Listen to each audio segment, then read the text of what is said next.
Hello, JBS viewers, and welcome to the ISGAP Hour. I'm David Harris, and as always, I'm joined by ISGAP's founding director and visionary, Charles Small. We have a very special guest today, so we're going to go right to the introduction of the guest. Her name is Asra Nomani. It may not be a new name for many of you.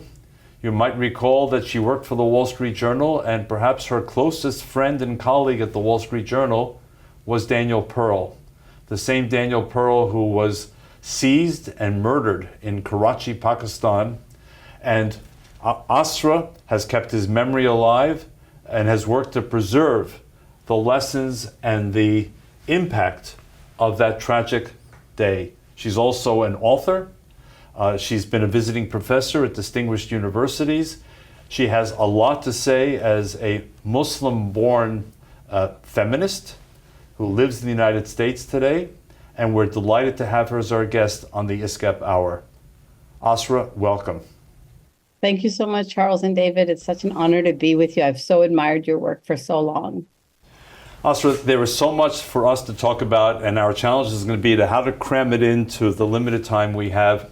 But maybe we can begin with your most recent book, which, as I recall, is entitled Woke Army.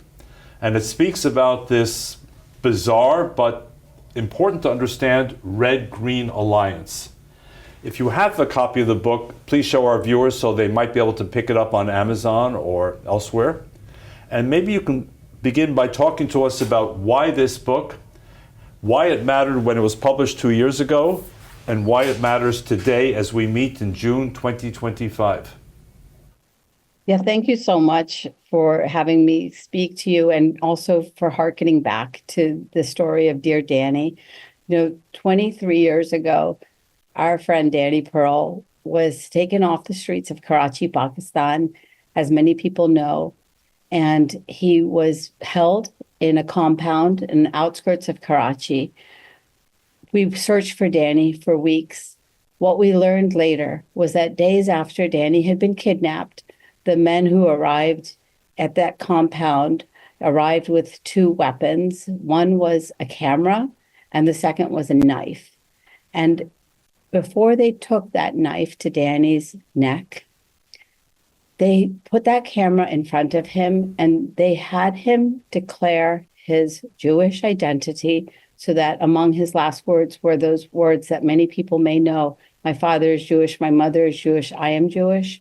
But the one thing that a lot of people forget is that Danny also declared very proudly that his great-grandfather was Chaim Pearl, and he was a founder of the state of Israel, and there's a street in the town called Bnei Brak named for his great-grandfather. And so I just go back to that story because that hate, that hate for Jews and for the state of Israel that motivated those men in front of Danny to take a knife to his neck, that hate is the same hate we're seeing now on the streets of America and on our campuses and the capitals of our world through this network that I call the Woke Army. Because it is not only now the hate of these terrorist groups and these militants like the men that murdered Danny that we hear today, but it is this nexus of these socialist, communist, Marxist, Leninist groups, all self-described, aligning with these Islamist groups that hate Israel and that want to take Israel off the map. I'm a Muslim. I was raised in a practice of my faith that allowed me to become best friends with Danny. And that's the Islam for which I write and fight. And unfortunately, this woke army that I talk about is this nemesis that the Jewish community and the state of Israel face today, with innocence in the crosshairs, just like Danny was 23 years ago. And so what I try to do in my book is chronicle how this network emerged and the dangers that they are to our world today. It's a playbook to what we're seeing on the streets of America and the world. Asra, and I certainly hope that many of the JBS viewers, if they haven't already read the book, will pick up the book and read it cover to cover. But interestingly, perhaps providentially, we are recording the show, this conversation, on the day of the New York mayoral primary. And we have one of the leading candidates, we're told, Zohran Mamdani, who could conceivably be the next mayor of New York, and who to some of us seems to embody the very cover of the book you just showed. His family is originally from India. Your family is originally from India. He is a Muslim. You are a Muslim. Tell us about his journey and how we got to this point in what is presumed to be the largest Jewish population of any metropolitan area in the world, potentially facing an anti-Semite and an anti-Zionist. How did we get here? Yeah, it's a great parallel that you're making. What happened is, how do we get here? It has been 6 decades in the making in the modern day of this place that we're at now, where a socialist, Islamist sympathizer could be mayor of New York City. His rise is emblematic of this penetration of this network into American society at its deepest core. What happened is that my father arrived in the United States as a student, much like this network of academics that have embedded themselves in university campuses. But my father and mother made a choice to love this country and to love their neighbor. And they practice an interpretation of Islam in which they were not the victims perpetually, with grievance with no statute of limitations. I grew up with the same politics that a lot of families have, wishing for justice in the world and having fairness for all people. What has happened, unfortunately, is in families like the Mamdani family, they have absorbed this grievance culture. The father of this young man, this politician, has become an ideologue at Columbia University, practicing this, this interpretation of both Islam and political science that makes Muslims a victim, that makes Palestinians forever victims. And the blame is always on the white man. And the white man is now includes Jews as the oppressors of this oppressed class. My parents literally grew up in British colonial India. I'm the first generation born out of British colonial rule. So they literally grew up under white supremacy, but their choice was not one in which to then create an other of those that look different from them, that are different from them, to forever place our family and our identity in a place of being the oppressed. But that's what the Mamdani family has done. And that's what this man perpetuates, because what he has done is risen in the Democratic Socialists of America network and married together with the Islamists of New York City become this political powerhouse. They are so slick. They are so clever. His mother is a great Indian film director. And so he's wonderful in front of the camera. And that's what they are now.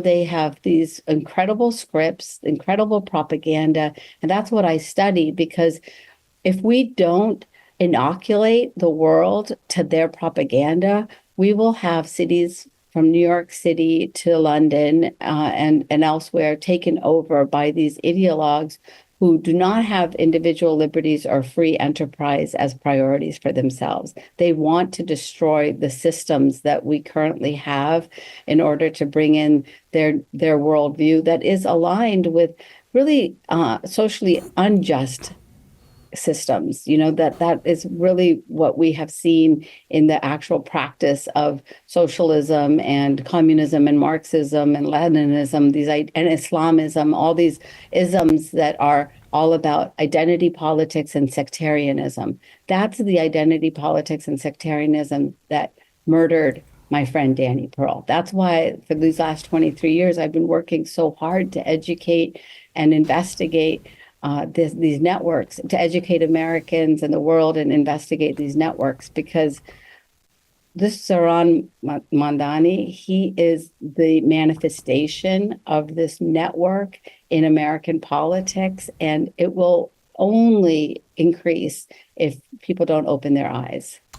I want to ask one more question, and then Charles, turn it over to you and continue. But many have asked over time, how can Marxists or neo-Marxists, anarchists, nihilists, on the one hand, join hands with jihadists and Islamists on the other hand, when at the core, much as they may all have their hatred of the system, they're also in opposition to one another. Yeah, it's so contradiction. What explains, at the end of the day, yes, the common hatred for capitalism, for the system, for Zionism, for Jews, yes. But isn't there a point at which they diverge?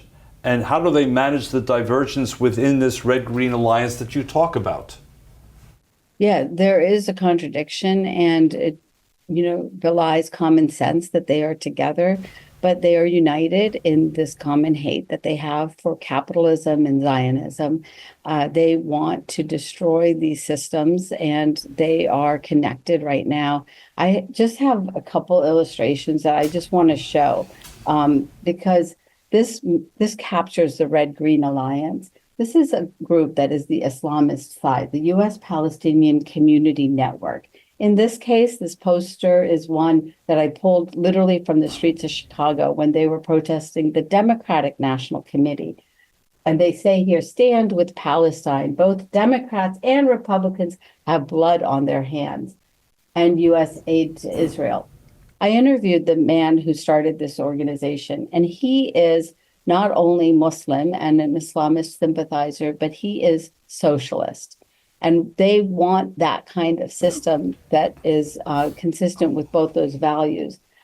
That this continues with this sign. You can see here, victory to the Palestinian resistance from the Freedom Road Socialist Organization. They're mostly atheists. They're not Muslim. They are absolutely, like you mentioned, in contradiction to most Islamist ideas. But what they have both done is come together on this idea of resistance to the systems that we have right now. This marriage occurred with the 1979 revolution in Iran. The socialists and even the feminists came together with the Islamists to overthrow the Shah of Iran. And the first people that were punished, killed, and terrorized were the socialists and feminists. And so the Islamists will ultimately attempt to crush the far left in any emergence that they have, but they are using them right now for their convenient ends that they hope to accomplish in the world.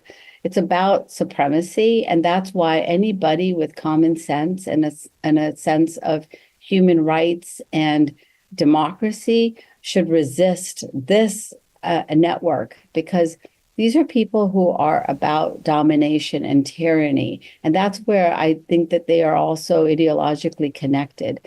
I go onto the streets, Charles and David, and I cannot even believe how impolite and just aggressive and hostile these folks are on the streets.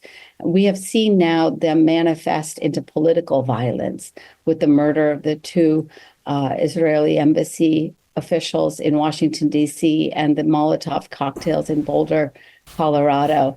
That's why we have to take them seriously, because they are not just a contradiction that should be amusing. It should be, just like you all do at your great work with ISGAP, a point of study for us, because we have to dismantle this network, and to do it, we have to know it. And that's what I spend so much of my time doing. That's why I go into the streets. And I had to share my posters with you, because I just really believe that you have to see the evidence of their manifestation in society in order to actually understand that they're a real threat to us. Thanks for that, Asra. Charles? So, Asra, you make, in my view, a very important point. you look back to 1979 on the streets of Iran, where there was the Red-Green Alliance was there, and progressive people were marching with Islamists, and they welcomed the return of the Ayatollah. And then, within months after that, there was a purge of women and gay people and progressive people. And what's striking to me, over the last little while, I've been looking at the protests in New York and in Los Angeles and in London and Paris and in Toronto and Montreal, and it feels similar to me. I keep thinking of 1979 in the streets of Iran, and it's being played out on the streets of the great democracies of the Western world. And in addition to that, I was involved in human rights decades ago as part of the anti-apartheid movement, and many of my comrades, my colleagues, don't speak to me anymore because of this Red-Green Alliance, and I'm certainly Jewish and Israeli and a proud Zionist, so I'm not accepted anymore. But sometimes I look at their social media, and I know they were very concerned about what was happening in Gaza and what happened in Lebanon, but I'm even shocked now that they are organizing protests to support the Iranian revolutionary regime. They're part of this whole thing and using watermelons and all this, all these symbols to support the Iranian revolutionary regime that we know murders gay people, has no religious freedoms, that is a brutal dictatorship. And here, progressive intellectuals at the best universities in England, in France, and the United States are supporting the Iranian revolutionary regime. There are contradictions and there's extremes, but how do we get to this point where our leading intellectuals are actually engaged in this? Yeah, I am equally pained and troubled by this. All my life, I have been a very progressive feminist, a very proud classic liberal. And, in our society today, there has been a hijacking of progressive ideals and liberalism by these Islamists. So what happened for me is in the summer of 2020, I was a mom in Fairfax County, Virginia. And all of a sudden, I saw the summer of racial reckoning enter into our K through 12 schools in the most unusual of ways. They decided that the high school that my son attended, the number one high school in America, not to brag, Thomas Jefferson High School for Science and Technology, was not racially diverse enough because there was 70% Asians. We were the wrong side of brown for the new sense of racial righteousness.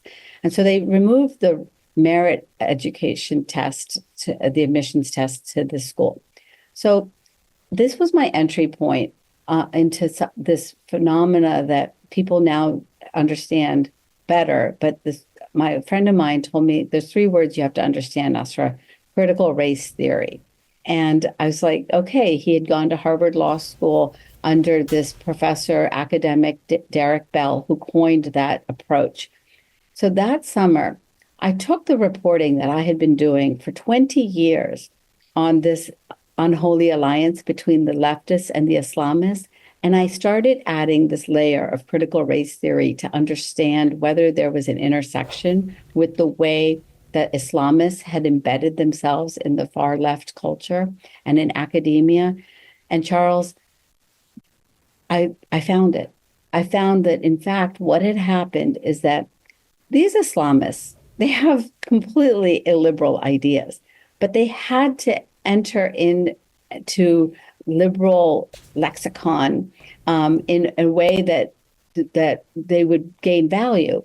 And so that's when they decided to racialize Muslims. Like, we're not a race, right? We're a religion. We have many different races.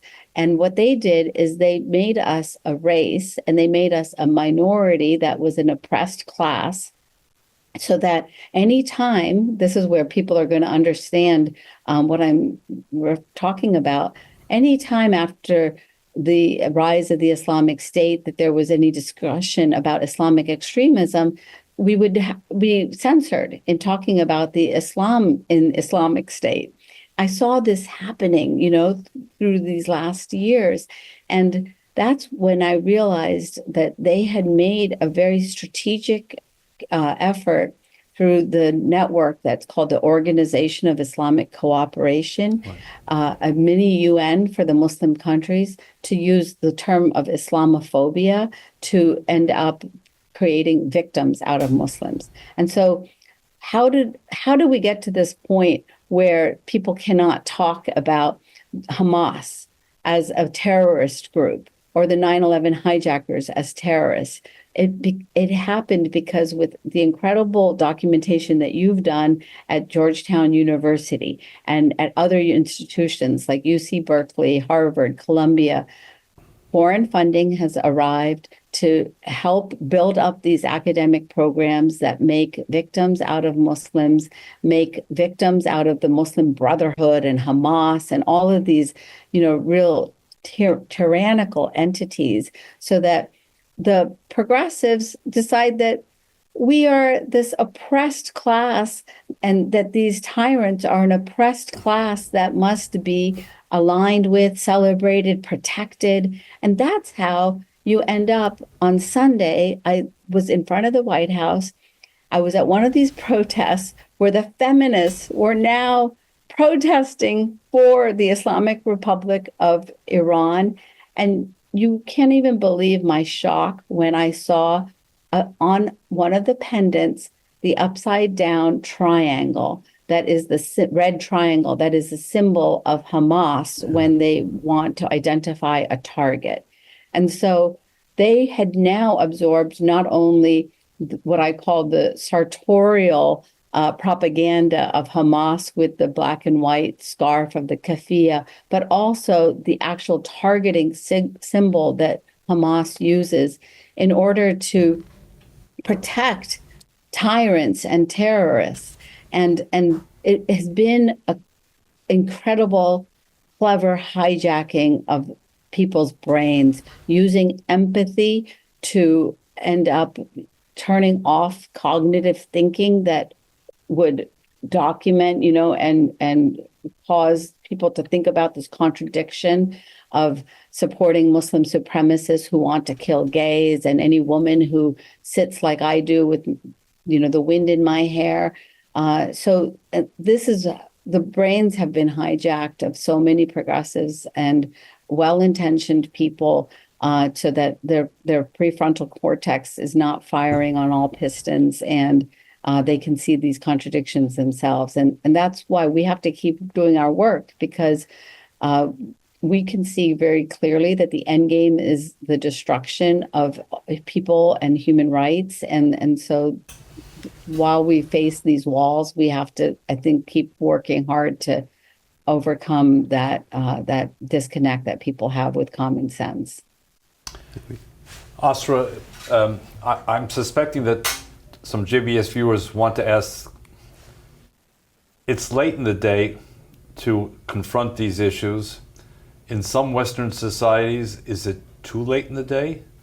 No, it is absolutely not too late. Until our lives are gone, we must all fight till our last breath against this network and against this woke army that I've identified. We have the, I don't know what else to call it, but honor of having breath on this earth. Like, I know the alternative, which is the loss of life, like our dear friend Danny. Danny is no longer with us because this hate and this network of haters took his life.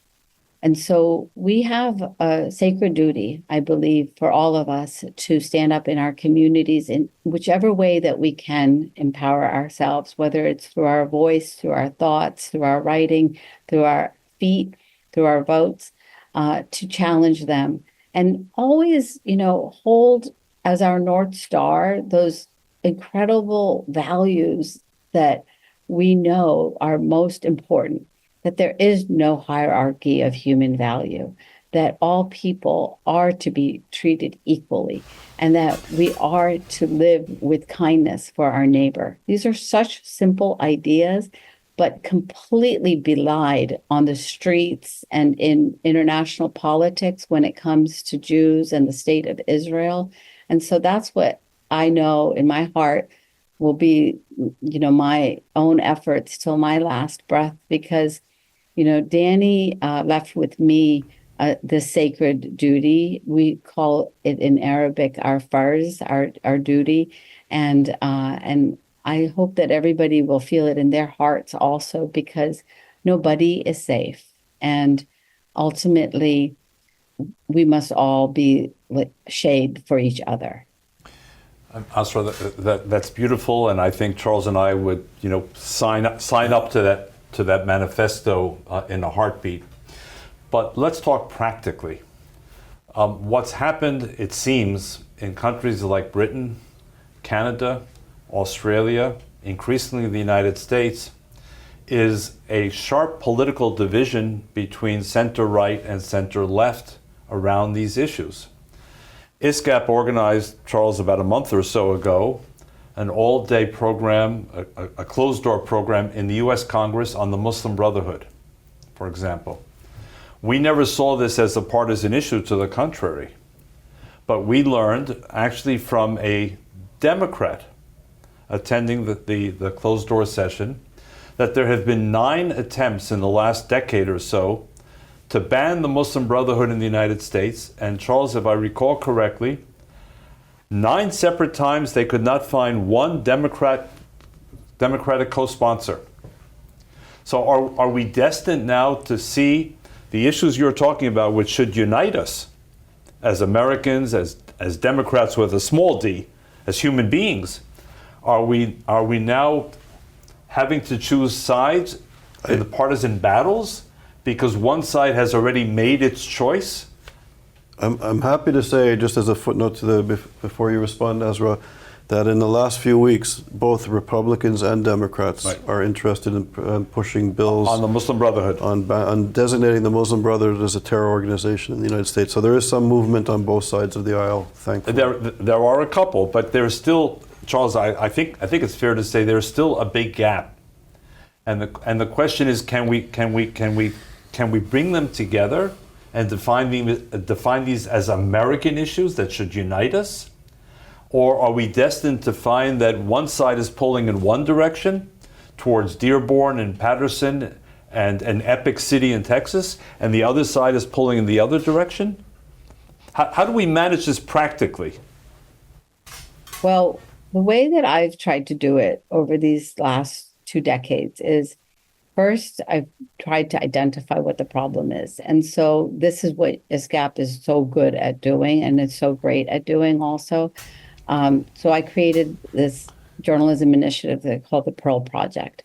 First, at Georgetown University, I investigated every single person who was involved in Danny's murder. Only 4 men were convicted and 27 men were involved. And so many of those men were left free on the streets of Pakistan. And I identified each one of them and their terrorist organization. So it's just interesting that now my investigation has moved to identifying every single group that is in this network that I call the anti-Semitism industry. And I start right here where I live in Northern Virginia, because in the 1980s, the legacy groups of the Muslim Brotherhood established their headquarters at a place literally miles down the road from me, across Route 7 in Herndon, Virginia, at a building with an address of 500 Grove Street. That building has been the source of investigations by the FBI, Customs, all the various agencies that we have, led to some prosecutions of famous groups like the Holy Land Trust. These are the legacy groups of the Muslim Brotherhood. And one of the reasons that we are facing such a problem with the Democratic Party is because so many of those groups have now penetrated the Democratic Party. Every time I look at a Virginia politician's political contributions, I look to see how many of them are coming from the organizations at 500 Grove Street. And there are many. They have now penetrated, unfortunately, into the Democratic Party with the rise of leaders like Ilhan Omar and Rashida Tlaib. But now the potential mayoral race and other city councils and all these school boards. Here in Fairfax County, we had a daughter of the Muslim Brotherhood rise to school board, and she added her propaganda to our K through 12 education issues. So I just applaud the persistence of trying to label these Muslim Brotherhood legacy groups terrorist organizations. I believe that that bar is so high, right? That is why we face trouble sometimes in trying to make them illegal. But what I hope is that what I have a lot of hope also in other efforts that are unfortunately also all Republican driven, but thankfully Republican at least driven, and that is to investigate the nonprofit status of many of these groups that are exploiting their 501c3 and 501c4 statuses in order to perpetuate their propaganda and mission out there in the world. At 500 Grove Street, what we have now is a hub of this network that is impacting politics across the United States. Some of it is malign foreign influence with money first from Saudi Arabia, now from Qatar and Turkey. And that is what we're up against in terms of money and politics. And that's why this kind of legislation has taken so long to take hold. But I want to remind everyone that if you are, an optimist like I am, you will believe in that idea that the arc of history will bend towards progress. It took many decades to end segregation in the United States of America, and we had to persist on ideals that are ones that are aligned with our actual values. And so we have to persist. All of these efforts are to by the Democrats. It's just a protection of this political base that they are confused in thinking aligns with the Democratic Party's values. They are not aligned with the Democratic Party's values, and that is illustrated as soon as there are conflicts on topics like Israel. This entire network turned on the Democratic Party. They coined the term Genocide Joe and Killer Kamala in order to become the uncommitted votes in 2024. So they're politically, they're making a political gamble that is going to end up costing the Democratic Party in the long term. And I can tell that they're seeing the consequence of it. It's just unfortunate that leadership remains stubbornly aligned with this far left Islamist network, and this will be only to their own peril. Charles, I want to pivot from what Asra just said to the ISGAP report on Georgetown, because Herndon is one center of gravity. ISGAP has just come out with a report on Georgetown. Can you give us some of the headlines of that report? And then I'd like Asra, who's had a connection in the past to Georgetown, who studied it, to react to some of your findings. Yeah. No, so very briefly, so ISGAP just, as Asra knows, ISGAP published a report a few weeks ago on Georgetown. We found that, I think Georgetown, in my view, is the jewel in the crown of the Muslim Brotherhood Qatari alliance. Qatar has been funding Georgetown. We found $1 billion in contributions from the Qatari regime to Georgetown.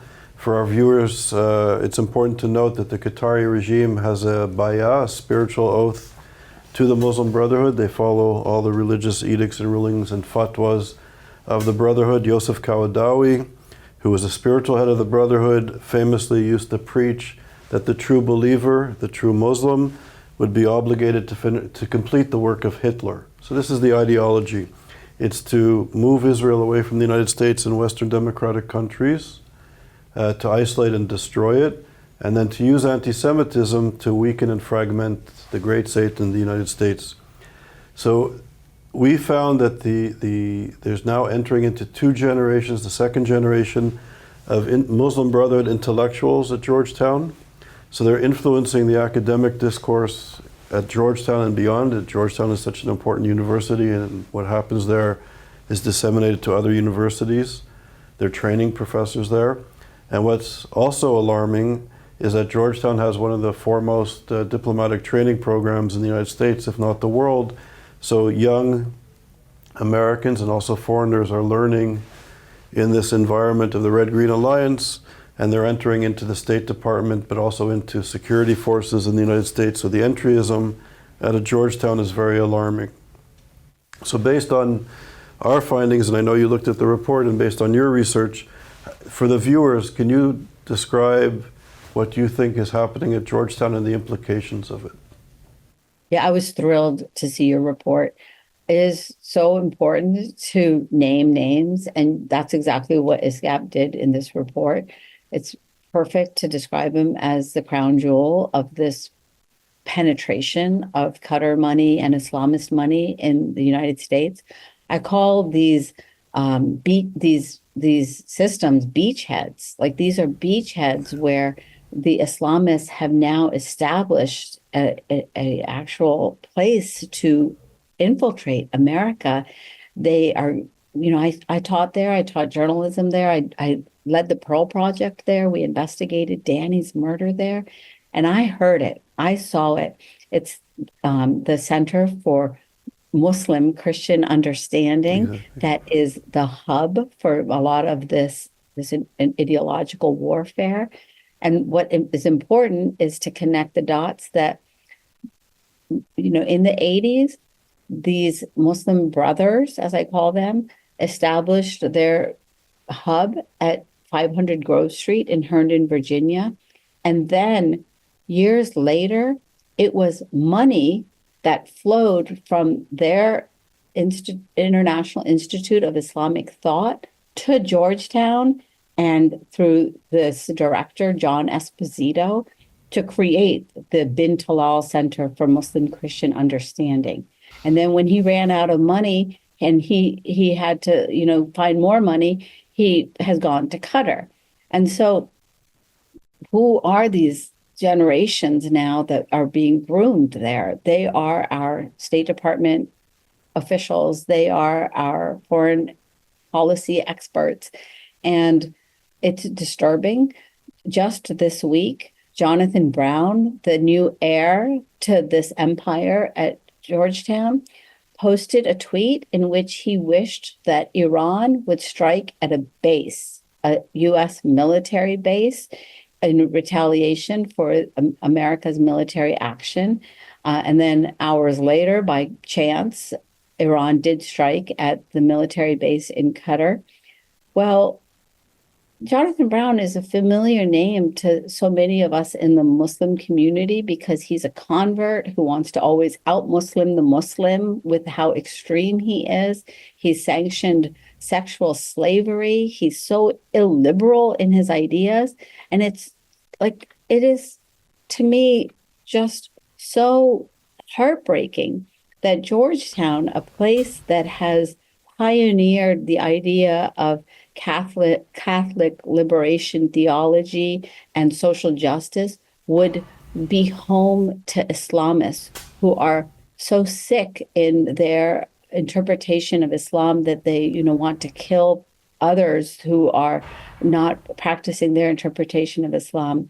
As you document, Sami al-Aryan's daughter, Layla al-Aryan, is the wife of Jonathan Brown, and he was deported from America for his complicity with terrorists in Palestine, in the Palestinian effort. So, and where does he live now? In Turkey, with great relations in Qatar. It's a complex web, and if people get confused by it, just know that that is the intention of this penetration. And I'm just so grateful to you guys for doing the hard work that is necessary to document these connections, because they are really trying to undermine America from within. Right. So Asra, our research, our report, which is on our website for JBS viewers, you can see it on the ISGAP website, we focused on foreign funding. But I know what's going on in Virginia and the sort of the private American sector. So when these groups at 500 Grove Street and their offshoots and their colleagues who own major businesses in the United States, they're funding Georgetown domestically. They're influencing, right? So we're looking at foreign funding, but kind of local American money, i.e. the Muslim Brotherhood money, and their network is also flowing in. Could you speak about their influence at Georgetown as well? Oh, yeah. Yeah, so what happened basically is at 500 Grove Street, which is literally one of the chapters, they ended up pumping millions of dollars into Georgetown University. And, in my cast of characters here for the woke army, the number 4 character that I have, the number 2 character is John Esposito, who received that money for the Bin Talal Center. And then number 4 is Jonathan Brown. Number 1 is at UC Berkeley, Hatem Bazian. If anybody forgets how to say his name, it's Hatem Bazian to his critics, because he created the Students for Justice in Palestine Network, American Muslims for Palestine. So from Berkeley to Georgetown, this hub at 500 Grove Street has used homegrown money through investment funds with innocuous names like Sterling Investment Fund and Reston Investment Fund, and they've also included a halal chicken factory, if you can believe it, called Marjack, in order to pump up their millions of dollars of reserves to put into indoctrination and support of the Palestinian jihad against Israel. It is so complex, but it's so critical to understand and know. And, there was a time when Route 7, which runs through Fairfax County, was called Wahhabi Corridor, because it was Saudi money that was funding this network of mosques that were pumping these extremist ideas of Islam into our world. Well, now I call it the Intifada superhighway, because they have morphed into this modern day revolution that we now know as this global intifada. And that's now money from Qatar that is also coming in. But the wealth here is huge. And I've done in this database that I've created at the Pearl Project, I've included the list of all of the original founders of the Muslim Brotherhood organizations. And I'm going through it one by one to identify who still exists as an organization. And then importantly, who is their second generation? Because that's what's happening now. We now have the daughters and sons of the original Muslim Brothers doing this dirty work. And I'll just share with you guys one shocking find that I had recently is a lot of people know the name of Bella Hadid, the model and, actress, I guess sometimes, who is now very anti-Israel. Well, her dad was actually one of the founding members in that network at 500 Grove Street. It's something that a lot of people don't know. Breaking news here. And guess what? His eldest daughter created a company called Watermelon Pictures in order to do the propaganda of the student encampments that we have today. So it is nefarious, it's insidious. There's so many words that we can use to describe it, but it's real. Like, that's what's so important for people to understand. And as a Muslim, I say that we must investigate it, because there is a truth to the extremism and the conflict that these Islamists have with Western ideas and values that are also progressive Muslim values. They want to put a headscarf on every woman. They refuse same-sex marriage. They believe in 4 wives. I mean, they're just ideas that are incompatible with the 21st century. And as a Muslim, I'm saying that they must be challenged, because they are ultimately ideas that are also going to just completely hijack our Muslim community in terms of any progress. At the march, at the protest that I was at on Sunday, one of my saddest moments was I saw the men from Palestine, the Party for Socialism and Liberation, shout, "Free, free Palestine." And then they added that chant that we know to globalize the Intifada. And who was right in front of them? But these young Iranian American girls who had been brought by their parents, sweltering in the sweltering heat of DC on Sunday of 90 degrees. They were wearing tight headscarves because that was the interpretation of Islam that their parents were practicing, perpetuating, the same Islamist ideas that are based there at 500 Grove Street, creating an antagonism with America and our own cultural values of freedom and choice. And that's the tension that we have to navigate, even if it feels uncomfortable, because it's about our values and really fighting for them. And this is a force that wants to undermine those values. Asra, I've spent much of my adult life trying to understand what I call the failure of imagination.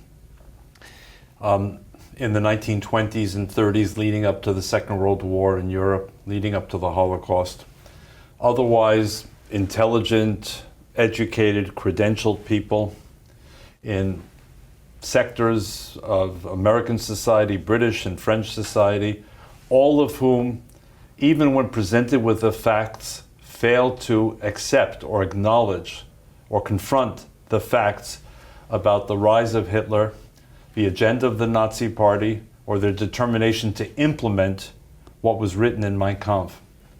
So when I hear you talk about Georgetown, I know that you and Charles are not the only people on the planet who know what's going on at Georgetown. For starters, presumably the Georgetown administration, the Georgetown trustees, and others in the alumni community know exactly what's going on, and maybe even things that we don't know. Why, as a Jesuit institution who should understand the fragility and vulnerability of Christians in this vast region, and the declining population of Christians of all denominations in this vast region, why have they averted their eyes? Is it solely explained by money? Is it explained by illusion, naivete, appeasement? What's going on here that explains this willful failure of imagination? And apropos of that, there was just another horrific attack in Damascus. Yes, at the church, the Greek Orthodox Church. Yeah, it's, and I know because I studied it very carefully. I watched so many horror videos of the Islamic State when they were murdering Christians. And I wrote an article about how it is in this interpretation of the Muslim Brotherhood and the Islamists, they use the concept of shirk, or the equivalency of anything to God, as an excuse to murder Christians. They say shirk is like, in the Christian theology, they say that when you believe in the Trinity, that's shirk. So that if you believe in the Father, the Son, and the Holy Ghost, that's shirk.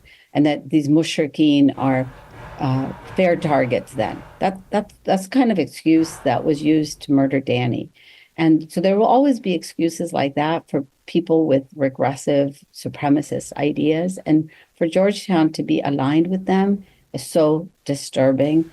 I know. But why? Why? I think it's money, for sure. It's 100% money. I know the story of John Esposito. He was trained out of Temple University by one of the architects of the scheme in America for the, quote, Islamization of knowledge. That man is the man who built the empire at 500 Grove Street. So Al-Faruqi was his name. So John Esposito was raised and taught by that man. And then he came to Georgetown. And all of a sudden, he decided, that this was going to be his cause. And he was a McGill graduate where I went to school, Faruqi. Yeah. Yes, exactly. Yeah. Exactly. And he's from that era, exactly. Like my father, he came over for education, right? Like, I don't know if that's where he did his PhD, I think. But Faruqi, there he is. He's embedded 60s, 70s, 80s. he trains John Esposito. John Esposito gets, all this money from Prince bin Talal, and then they launder it through the 500 Grove Street enterprise. And John Esposito has his empire. Georgetown has its empire now. And even then it was tragic because Saudi Arabia was funding this extremist interpretation of Islam into the world. And so this is the long story. This is the deal that they made with the devil. And then when I was even teaching at Georgetown, I went for one of their little study abroad in Qatar conferences that they have for their students. And that was the new partnership. Send the Georgetown kids to Qatar. I taught 2 young students from Qatar in my class, and they were 2 incredible young feminists who had, taken this opportunity to study at Georgetown, and I loved them. And guess when I met them again? I dared to fly to Qatar for a debate. And the debate was on this completely radical idea that a Muslim woman has a right to marry anyone she chooses. Like, the fact that that should even be a debate is what is pathetic in our modern day. But what had happened is that this interpretation of Islam has so defined our Muslim world that a Muslim woman can't marry outside of our faith, and that sometimes she can't even marry who she wants. And I was up against this sheikh named Yusuf Qaradawi. So, yeah. You remember his name, right? Charles. Who is I've heard his name from you a few thousand times. You're braver than I thought. Yeah, I literally flew into the lion's den, right?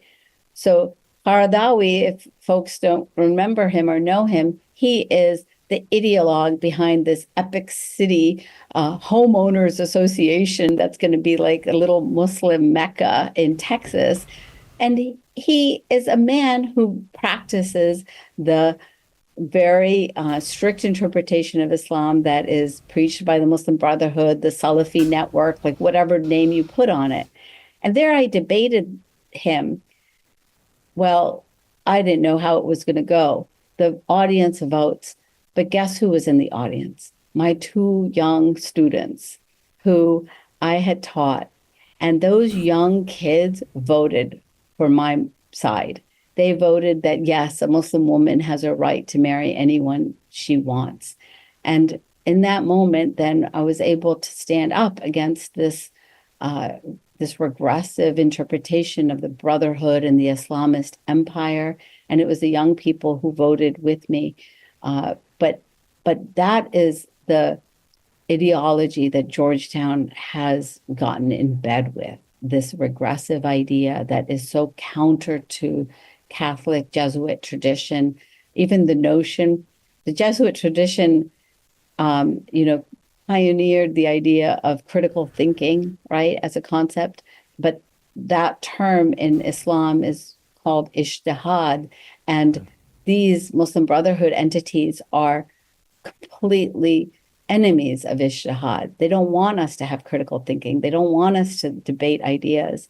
And that's the only way you and I know that we can have progress. But that's the ultimate irony, that a place of education would be in bed with people of rigidity and indoctrination.